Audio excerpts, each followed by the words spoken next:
Добар ден, пладневни вести на Канал Плюс, еве што ќе гледате.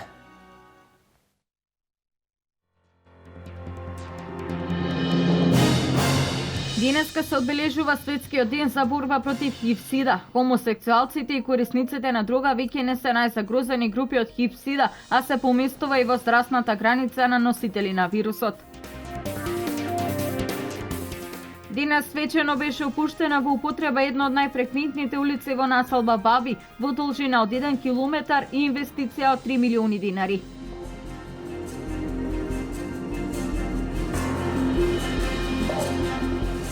СВР Штип, постапувајќи по судска наредба, го лиши од слобода Зоран К, 43 години од Штип, кој се барал за издржување на затворска казна во трајање од 1 година и 6 месеци.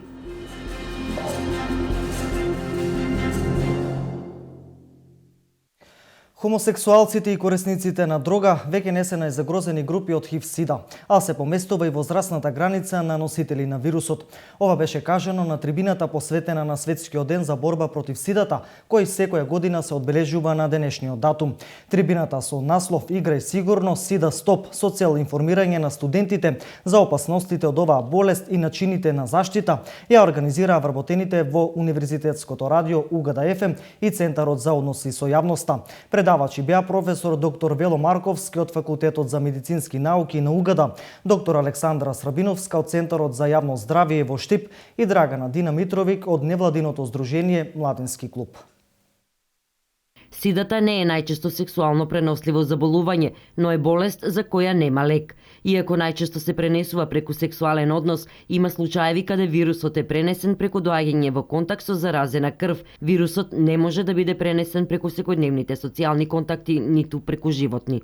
Специјалистот инфектолог и професор на Факултетот за медицински науки при Универзитетот Гоце Делчев, доктор Вело Марковски, рече дека од 1981 година, кога за прв пат е откриен вирусот кој го намалува имунитетот и ја предизвикува сидата, до денес на светско ниво бројот на починати и ХИВ позитивни изнесува 60 милиони, од кои 32 милиони починати. За разлика од почетокот, односно од откривањето на вирусот на сидата, кога како заболени и носители најчесто биле хомосексуалците, во последниве години забележан е пораст на заболени и кај хетеросексуалците. Веќе 42% се хетеросексуални односи предназначени луѓе кои имаат нормални навики на секс, а хомосексуалците се со 29% и интравенските наркомани се со 6%. Значи таму каде што беа најранливи категории е делувано и има успех. Во Европа се регистрирани околу 2 милиони и 300 илјади позитивни на вирусот на сида, а во Македонија размерот е од 20 до 100 заболени на 1 милион жители, за кои има обезбедено терапија,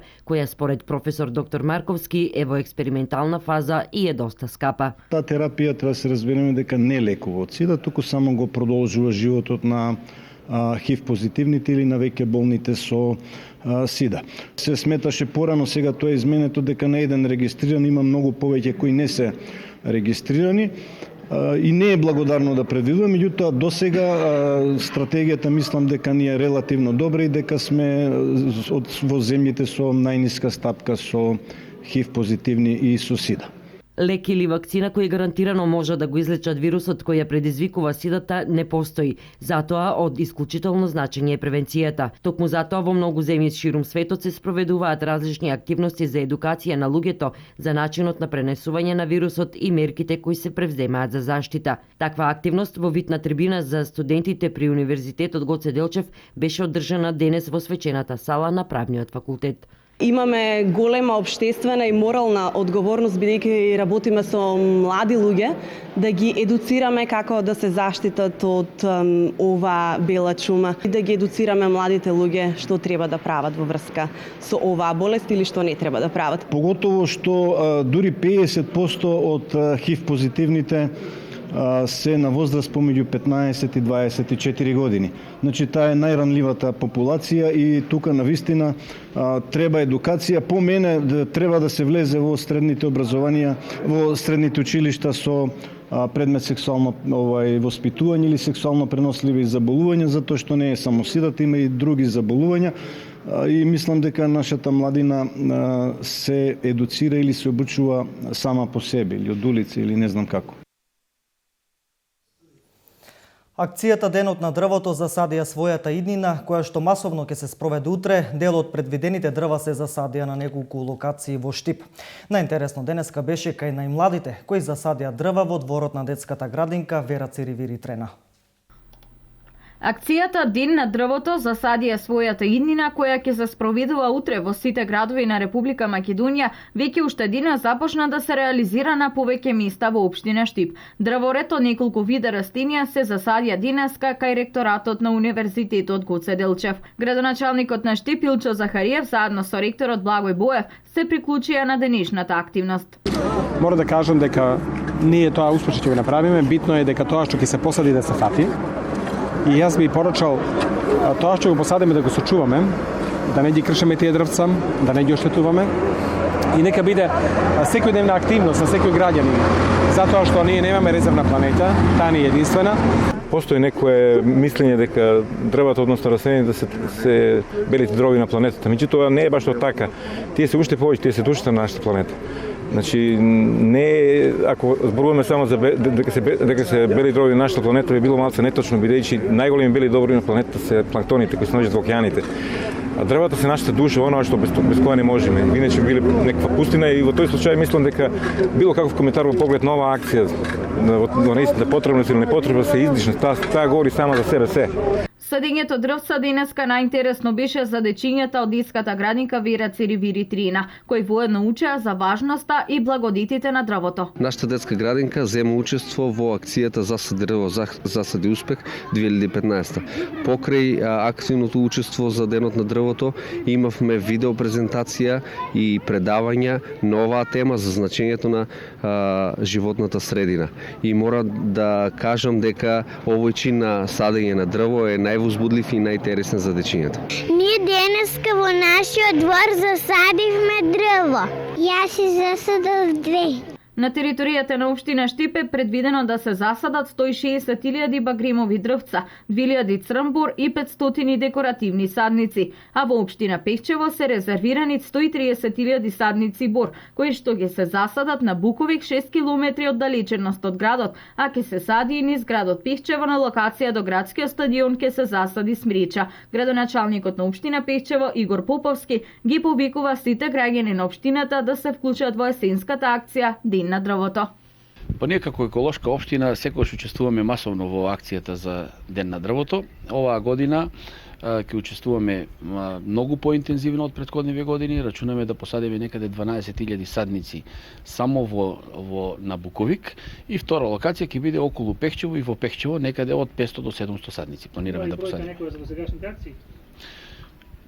Па немам баш таков точен податок да не преодицирам, меѓутоа секогаш масовно учествуваме затоа што кај нас највеќе се експлоатира шумата и мораме да ја обновуваме.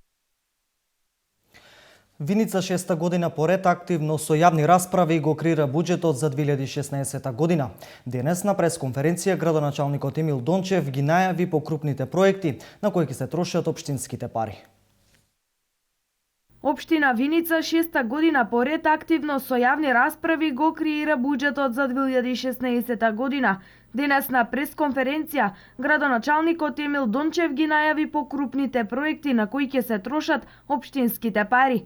6-та година поред во оваа постапка ги вклучуваме и граѓаните на општина Виница, односно даваме можност преку предлози, сугестии, идеи да овозможиме решавање на најголемиот дел од приоритетите на нашите граѓани. На седница на Советот на 10 декември ќе дадеме предлог за буџет, а од 16 до 18 декември на јавни расправи со местни заедници, здруженија на граѓани, бизнис сектор и други целни групи ќе дадеме можност преку предлози од овие групи, а според можностите на локалната самоуправа да вклучиме и да реализираме проекти со кои ќе решиме голем дел од проблемите на нашите граѓани. Предлагаме проширување на капацитетот на филтер станицата во Виница, продолжување на реконструкцијата на водоводната мрежа во градот, уредување на коритото и кеот на Виничка река преку ИПА фондовите, реконструкција на улица Илинденска и улица Пролетерска и изградба на улици во населените места во договор со местните заедници. Продолжуваме со изградба на канализациони мрежи во селата Градец, Јекимово, Истибања, Драгобраште и Липец. Во јануари ќе се финализира изградбата на водоводниот систем во село Грдани.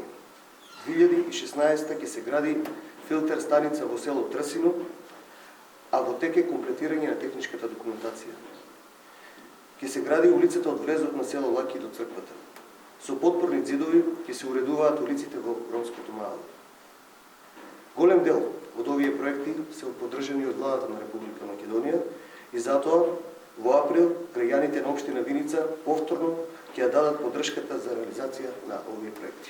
Како што истекна Дончев, најголем дел од овие проекти ќе бидат поддржани од владата на Република Македонија, а за дел од нив се чекаат средства од ИПА фондовите за меѓугранична соработка.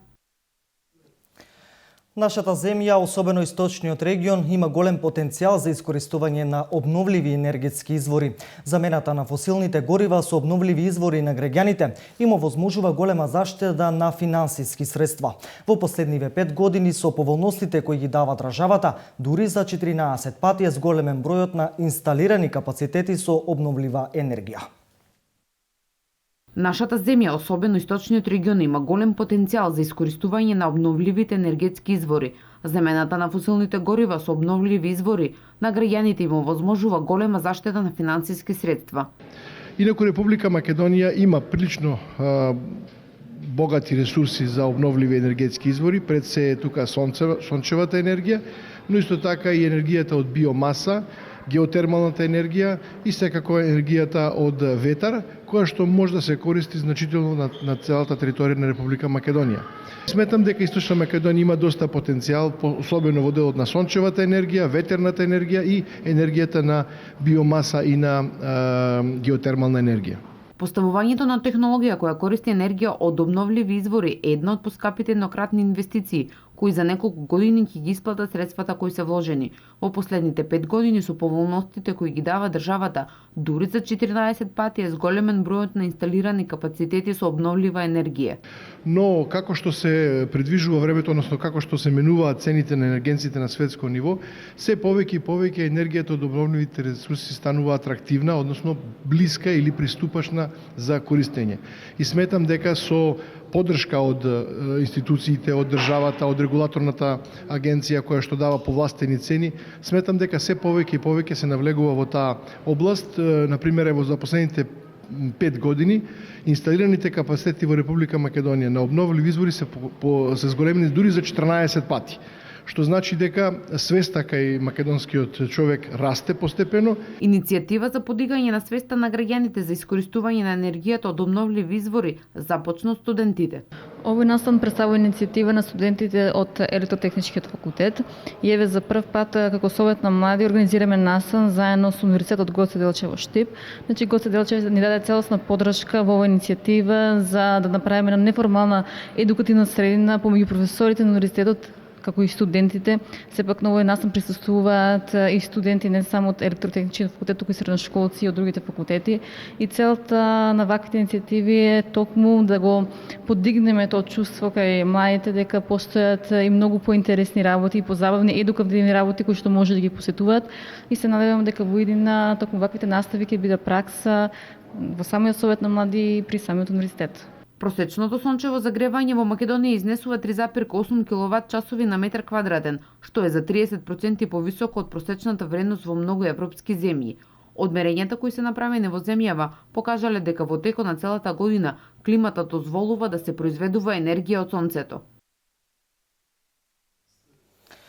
Проектот Општинско корисна работа, кој по трети пат се реализираше во Штип, според програмата на UNDP во Македонија, заврши.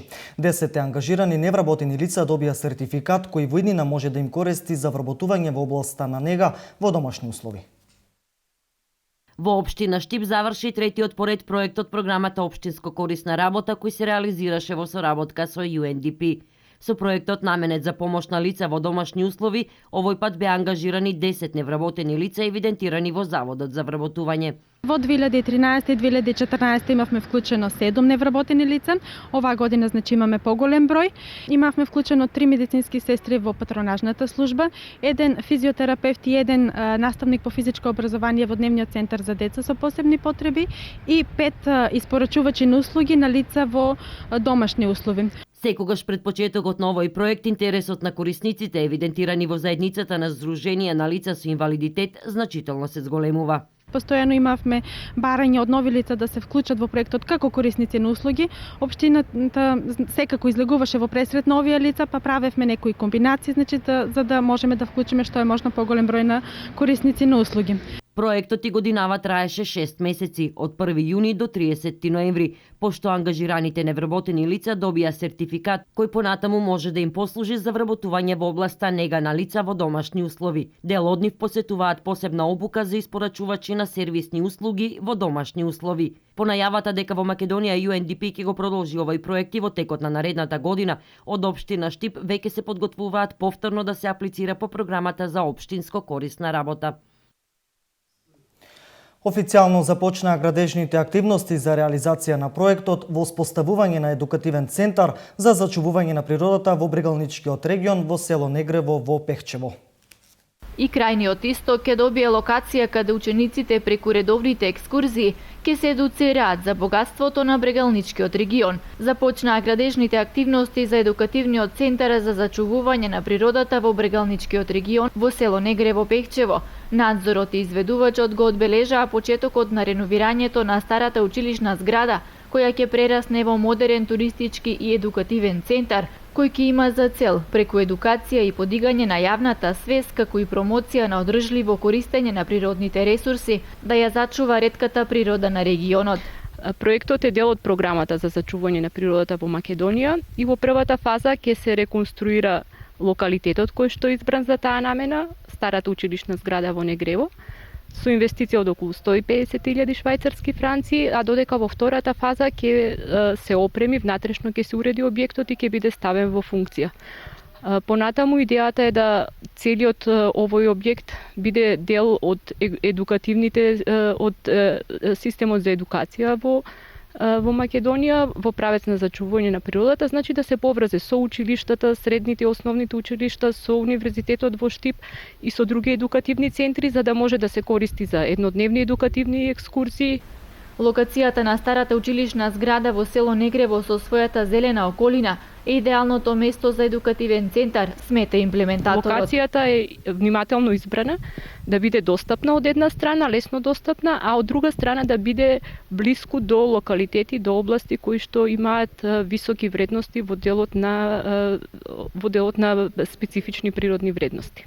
Покрај Пехчево, придобивка од еден ваков едукативен центар кој е единствен од ваков тип во истокот, ќе имаат и околните места, рече градоначалникот на Пехчево Игор Поповски. Значи станува збор за едукативен центар кој што ќе зголеми свеста преку едукативни техники и ќе развие свеста за заштита на природата кај помладите, се разбира и за сите други посетители на самиот објект. За нас како општина е значаен објектот, како туристичка понуда секако, но ќе биде и дел од картата на екскурзија на потенцијални места за посета на екскурзијанти.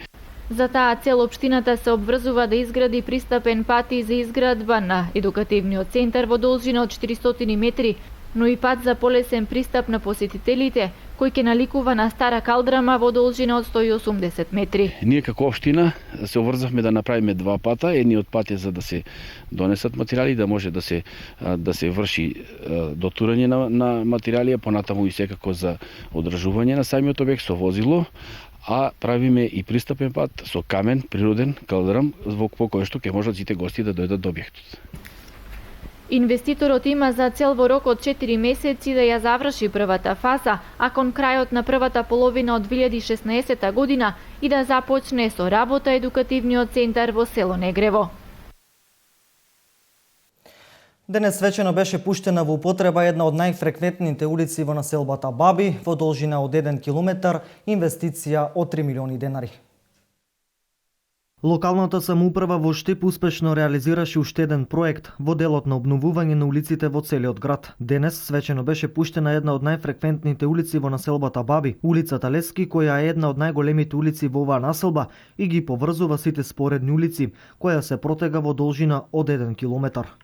Добро, денеска присуствувавме на уште еден успех на локалната самоуправа во ова што го ние велиме ветено остварено.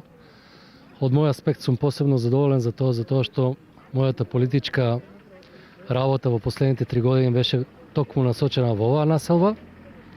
Се чувствувам горд поради тоа што цело време кога ги убедувавме граѓаните на населба Баби со дејање дека ова ќе биде направено, дојде денот да сечеме лента. Во таа цел сакам да истакнам дека и останатите проекти што се предвидени од страна на урбаните заедници, дека ова локална самоуправа до крајот на својот мандат ќе ги оствари. Асфалтот на улицата Лески во населбата Баби не е обновуван повеќе од 20 години, а со нејзината обнова ќе се зголеми безбедноста и на возачите и на пешаците во оваа населба. Во името на сите жители на населба Баби сакам да се заблагодарам на градоначалникот и на советот на целата локална самоуправа, бидејќи сето оно што ни го вети во предизборната кампања, еве дојде ден истото да се реализира. Ова улица за нас е многу значена, бидејќи тука секој ден поминуваат голем број на граѓани. На оваа улица излегуваат сите споредни улици и мислам дека е најфреквентна, бидејќи голем број на улички, сокачиња, учениците, значи секојдневно се користи. Истата ни беше овозможена да биде направена, а исто така се приклучени голем број на улички кои што се поврзуваат со оваа улица и беа реализирани и верувам дека во иднина ќе го завршиме сето оно што ни го ветија во програмата за изборите. Во иднина уште многу проекти ќе се реализираат во оваа населба, изјави градоначалникот Илчо Захариев. Во населба Баби престојат нови проекти. Улицата Лески од училиште Славе Карсов до салата Јордан Мијалков ќе иде завршена идната пролет. Потоа ќе ја завршим улицата 11 Конгрес и некаде 300 метри од Партизанска ке нервното деление која е долната артерија према населбата Баби. Уште неколку ситни улици овде има кои ќе ги направиме.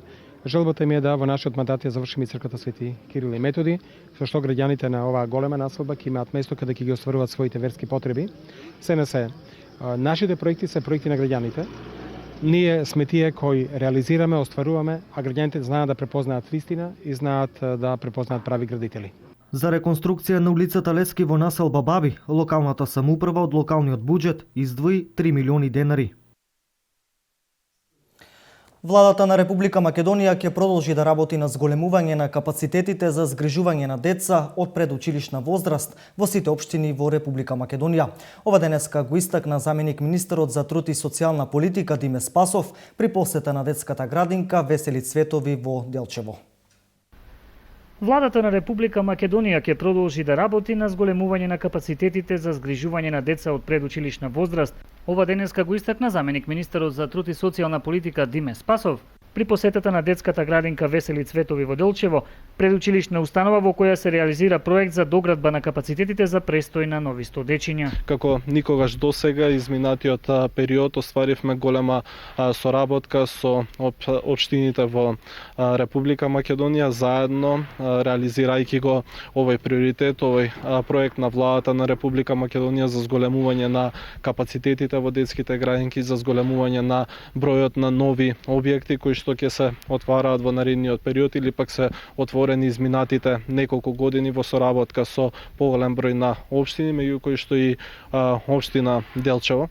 Општина Делчево е вистински пример за општина која што работи, инвестира и се труди во делот на зголемување на капацитетите и подобрување на квалитетот на услугите на детската градинка. Како што сум информиран, во самата општина има дополнителна потреба за нови капацитети за згрижување на околу 100 дечиња во детската градинка, колку што и отприлика има на листата на чекање. Општината Делчево за доизградбата на Весели Цветови ги обезбеди средствата, додека од Министерството за труд и социјална политика ќе бидат обезбедени средства за нејзино доопремување. Како што спомна министерот Диме Спасов, обврска на Министерството е дополнителното уредување на градинката, така да ние ќе имаме еден најсовремен капацитет по сите светски стандарди, значи со енергетска ефикасност и сето тоа што е во прилог на дечињата. ќе имаме 4 големи простории за нови дечиња во кои што тие 100 дечиња што ги најавивме би биле сместени. Очекувам до почетокот на новата година, односно некаде до почетокот на јануари месец 2016 година, Министерството да ја распише набавката за опрема на овој објект, како би можел што е можно побрзо откако истиот ќе се заврши и да биде опремен со нова, модерна и современа опрема. Инаку општината Делчево досега од сопствениот буџет за доградба на детската градинка Весели Цветови инвестираше 2,7 милиони денари, а обезбедени се и дополнителни 17 милиони денари како позајмица од Светска банка. Од Брегалничката епархија известува дека од денес црквата посветена на покровот на Пресвета Богородица во Новосело Штип, реконструирана и осветена во мај оваа година, започнува да работи секој ден од 7 до 15 часот. Соопштение до православните верници од општина Штип и пошироко дека црквата посветена на покровот на Пресвета Богородица ќе отпочне да работи секојдневно со почеток од 7 часот до 15 часот, освен во понеделник кога ќе биде слободен ден. Инаку света литургија ќе се богослужи во среда и недела, освен на поголемите празници кога светата литургија ќе се богослужи во црквата со Пресвета Богородица во Ново село Штип. Следуваат вести од крими билтенот на СВР Штип. Секторот за внатрешни работи, постапувајќи по судска наредба, го лиши од слобода Зоран К, 43 години од Штип, кој се барал за издржување на затворска казна во трајање од 1 година и 6 месеци за сторено кривично дело, неовластено производство и пуштање во промет наркотични дроги, психотропни супстанции и прекурсори. Истиот е спроведен во казнено поправен дом затвор Штип за понатамошна постапка.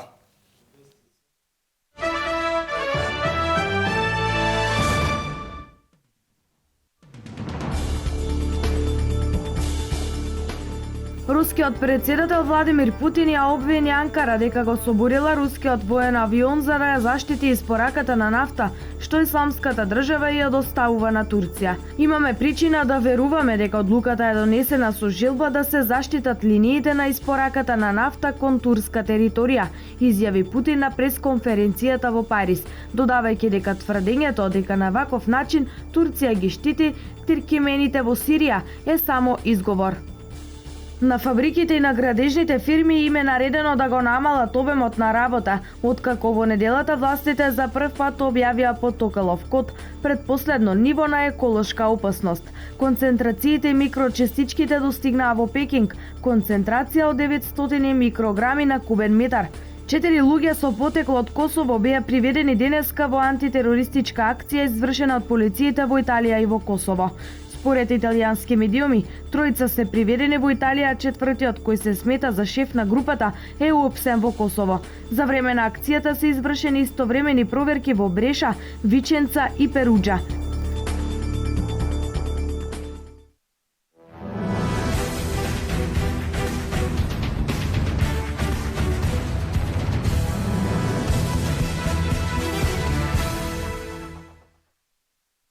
Викендот се одигра последното 7 коло од есенскиот дел во пингпонгарската Суперлига. Во комплетен состав, младите студенти на Универзитетскиот клуб Гоце Делчев во последното одиграно коло забележаа победа со резултат од 5:3 против екипата на Работнички, со тоа што ја освоија есенската сезона. По успешната сезона на младите пингпонгари, на 13 декември екипно како шампиони во оваа сезона ќе се надпреваруваат во Балканскиот куп во пингпонг, каде што ќе учествуваат 4 екипи, и тоа Македонија, Србија, Романија и Бугарија.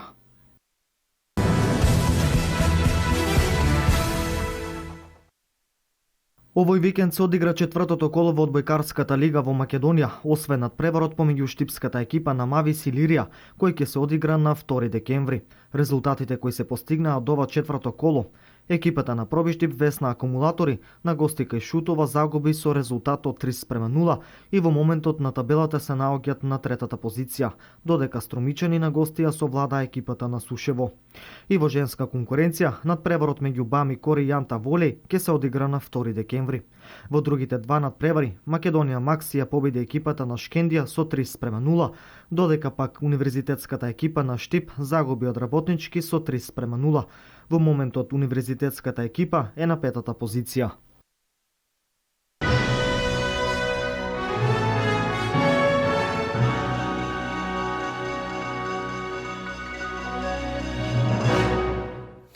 Ова е се во Пладневните вести, се гледаме во Дневникот во 20 часот. Имајте убав ден.